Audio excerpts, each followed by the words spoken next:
Mark. I'm currently a second-year student at George W. Truett Theological Seminary, which is in Waco, Texas, so greetings from Texas. Today it's my privilege to bring you a devotional from Mark chapter 13, verses 24 through 37. It says, "But in those days after that suffering, the sun will be darkened and the moon will not give its light. And the stars will be falling from heaven and the powers in the heavens will be shaken. Then they will see the Son of Man coming in clouds with great power and glory. Then he will send out the angels and gather his elect from the four winds, from the ends of the earth to the ends of heaven. From the fig tree learn its lesson. As soon as its branch becomes tender and puts forth its leaves, you know that summer is near. So also when you see these things taking place, you know that he is near at the very gates. Truly I tell you, this generation will not pass away until all these things have taken place. Heaven and earth will pass away, but my words will not pass away. But about that day or hour no one knows, neither the angels in heaven nor the Son, but only the Father. Beware, keep alert, for you do not know when the time will come. It is like a man going on a journey when he leaves his home and puts his slaves in charge, each with his work, and commands the doorkeeper to be on the watch. Therefore, keep awake. For you do not know when the master of the house will come, in the evening, or at midnight, or at cockcrow, or at dawn, or else he may find you asleep when he comes suddenly. And what I say to you, I say to all, keep awake." So in this passage, Jesus is telling the disciples that the Temple of Jerusalem will be destroyed after they had admired it earlier. For the disciples and the Jewish people at the time, the temple signified nearly 1,000 years of Jewish history and life. Even speaking against the temple would have been considered blasphemy. The temple, by size, was massive.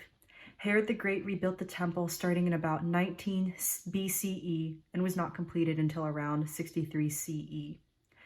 Now, can you imagine a church construction project that lasts 80 years? That's pretty long, and needless to say, at its completion, the temple was a magnificent and beautiful sight to see. But unfortunately, it would be destroyed 7 years later by the Romans. Here, we see that Jesus is alluding to the destruction of the temple, but more so he is alluding to his second coming and the end of the age. There is an area of study that revolves specifically around this idea called eschatology. For Christians, eschatology entails the second coming of Christ and the kingdom of God becoming a full reality to them. This passage and the entire point Jesus is trying to make is that everything that they know is going to change dramatically. To say the least, this year has been nothing but dramatic changes. Even the word Advent means the arrival of a notable person, thing, or event. And in this Advent season, we remember the arrival of the long-awaited Messiah who would change the world forever. Now, change of any kind, whether welcome like the Messiah or unwanted like a global pandemic, brings some kind of loss. And many of you have lost something over the course of this year. Some of you have lost precious time with family. Some of you have lost your graduation ceremonies. Others have lost celebrating large events like weddings or birthdays. Some of you have even lost motivation or desire to keep going in your previous course. Some of you may have even lost loved ones. In this time, we grieve together of the things that we have lost, but the story of Advent reminds us of the hope and the coming of what will be. At some point, life changes, and sometimes it can even become dark. But Christ's presence, our healing and salvation, still takes place in those dark and messy parts of life. We have not and never will be abandoned by God to the darkness. And here Jesus reminds his disciples and us to be alert and to keep awake and to wait. For waiting is an act of faithfulness and surrender to the coming one.